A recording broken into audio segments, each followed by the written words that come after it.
In this video, I am going to briefly talk about some of the things we have to do in order to conduct ethical research. Now, previously I talked about issues we have with trying to reduce bias or just human tendencies to not always see things in an objective, opinion-free manner.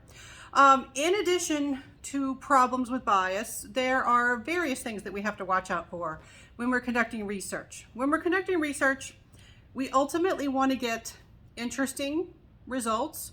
We want to satisfy our curiosity, solve real-world problems, but we always have to remember that our participants, if they're humans, our subjects, if they're animals, that we can't just use them like objects, that we have to treat them in an ethical manner. Now, sometimes when I'm teaching in-person classes, I'll just I'll test the waters and say, okay, folks, when you hear the word ethical, what do you think?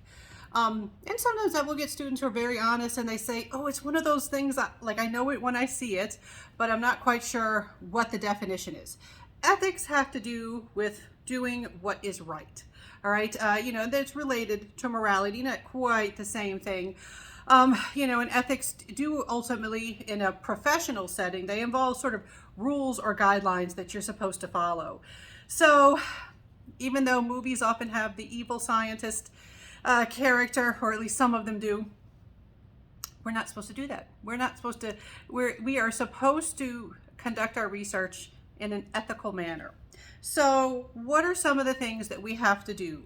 All research, at least, let's make sure I get really nice and specific to make sure that I can indeed speak accurately and truthfully.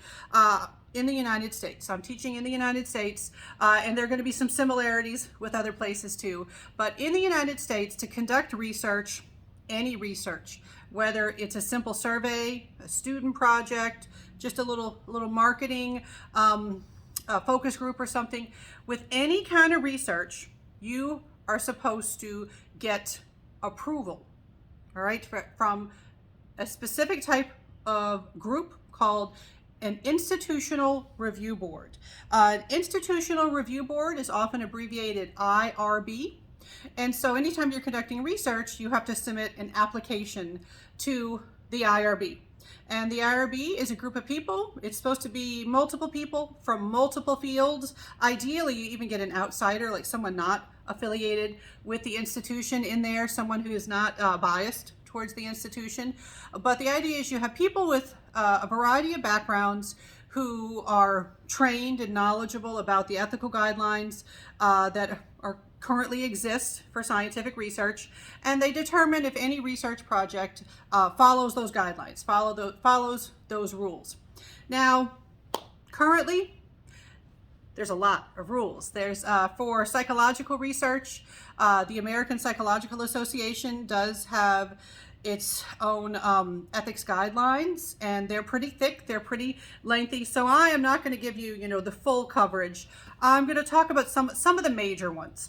All right, so first of all, one of the major things you have to do with research is you have to obtain something called informed consent. You have to get informed consent from your participants. A lot of us probably instinctively have an idea of what consent means. Consent means like, oh, you ask them if they want to do it. They agree to do it. There's also the important informed part. The informed part of informed consent has to do with telling your participants what they are going to have to, what's going to be involved for their participation. And I am saying participants because this is with humans. With animal subjects, there is a completely separate other set of guidelines that have to be followed, and it has additional things that aren't there for humans. Like with animals, you have to feed them and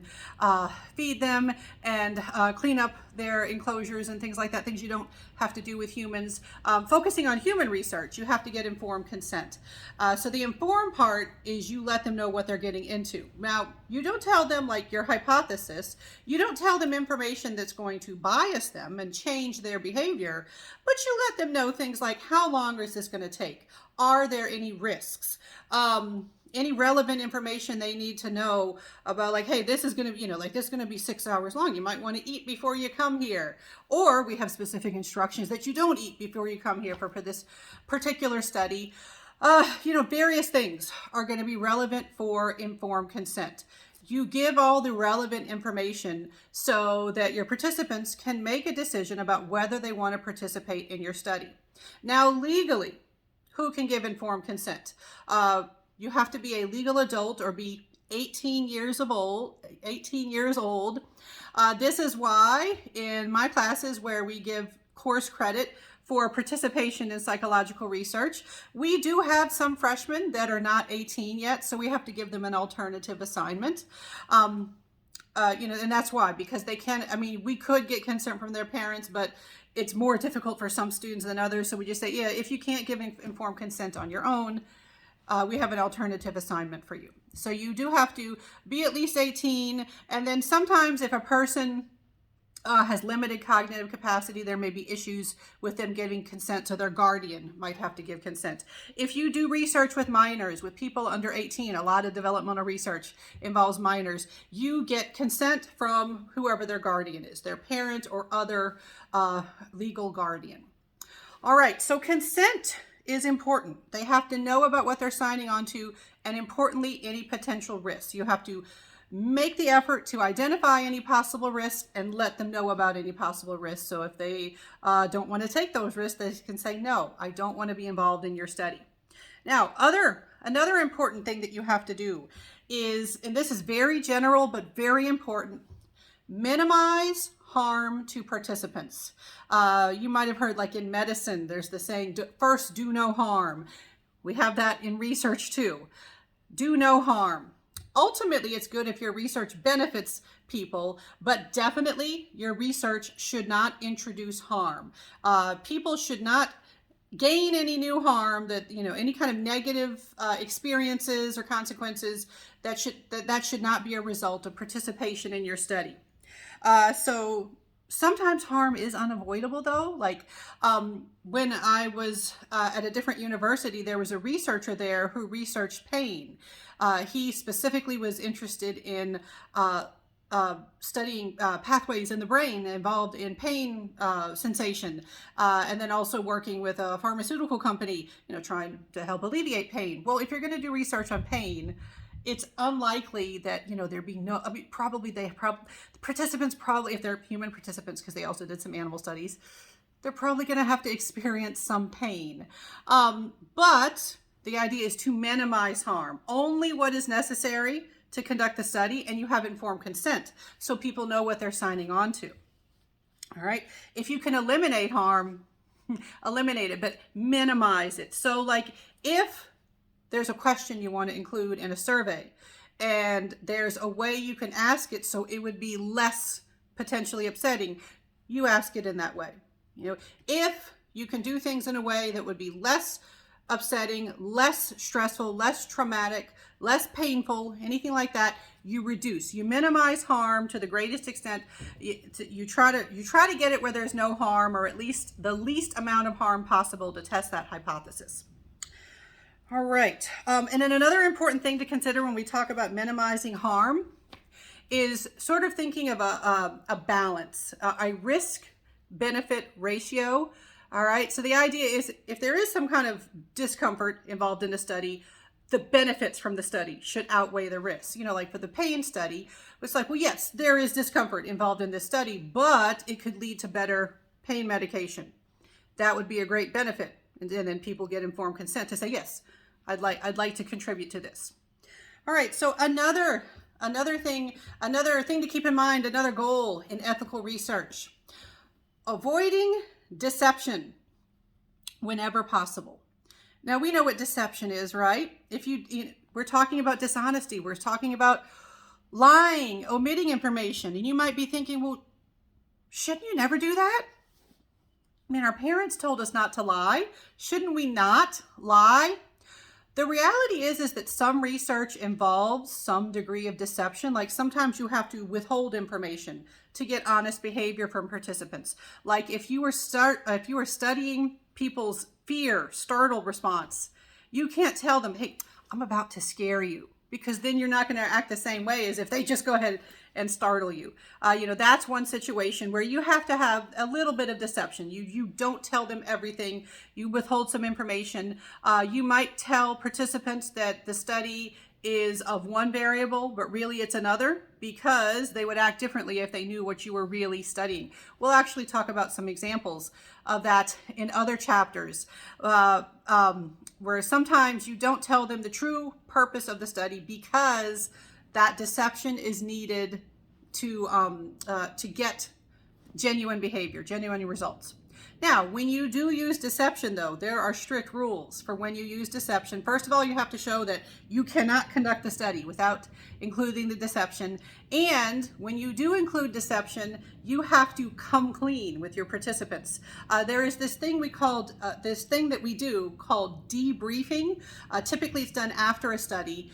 And you tell the participants, hey, this is what we've been doing. By the way, we lied to you. This is what we're actually doing in the study. And so you give them information so that they are no longer deceived when they leave the study. Now, what else do we do? The right to withdraw, voluntary withdrawal from research. Anytime a participant says, I don't want to continue with this study, you have to grant them that right to withdraw from the study. This also includes things like if you're doing a survey, giving them the right to skip items or end the survey at any time. I mean, you'll end up with missing data, and that can be frustrating to the researcher. But to conduct ethical research, you should never force people to participate, and you should never force them to continue.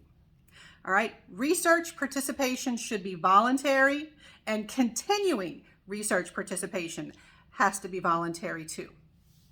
And then finally, another big one, confidentiality, protecting the confidentiality of participants. Now, if you don't know what confidentiality is, that has to do with keeping things private or anonymous in certain situations.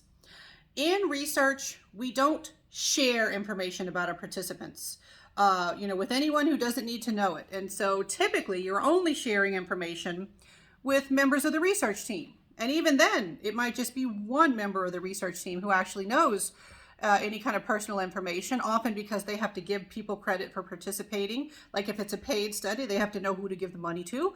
If it's a study where you get course credit for participation, they have to know who to give the course credit to. Once they have that, there is no longer any reason to have personal information. So we often do things like destroying, eliminating, deleting personal information once we have made the payments or given the course credit. We also do things like if we are contacting participants about a study, like if you have to call somebody on the phone and you have to leave a message, or someone else answers the phone, you don't say, hey, this is Dr. Sohr-Preston with the such and such study at this university. Because you do that, you're letting people know that they're a participant and you are not respecting confidentiality. When we send out mailings about a study, we'll just be very vague. You might just put, like the name of the university. You're not going to put, university such and such study. And not all studies are on topics that would be potentially embarrassing, but we don't get to make the decision about what information our participants would be comfortable having shared with the public or with their family or their neighbors. It also means like if you go grocery shopping, this has happened many times, you go grocery shopping and you see a participant out in the world. You can't say, hey, remember me? I met you last week. You can't do that. You're breaching confidentiality if you do that. Now, if they say hi to you, you're actually allowed to say hi back, but they have to initiate the conversation. It also means sometimes someone who participated in one of my studies, they'll end up in a future class. I can't say, I remember you, you were in my study. Just like, nope, that's confidential. No one needs to know that. So you don't share information about your participants. All right. And so these are not the only things that you have to do for ethical research, but these are some of your broad, big, major categories. And if you're a psychology major, you'll probably learn more about ethics in your research methods classes. All right. And so this is going to tie up the ethics part in the next video that I record. Sometimes my videos are not posted in the order that I recorded them. I wish I could figure out how to fix that. But in the next video that I record, I'm going to talk about a real-world example of a lot of the stuff that we've been talking about in the chapter about conducting research.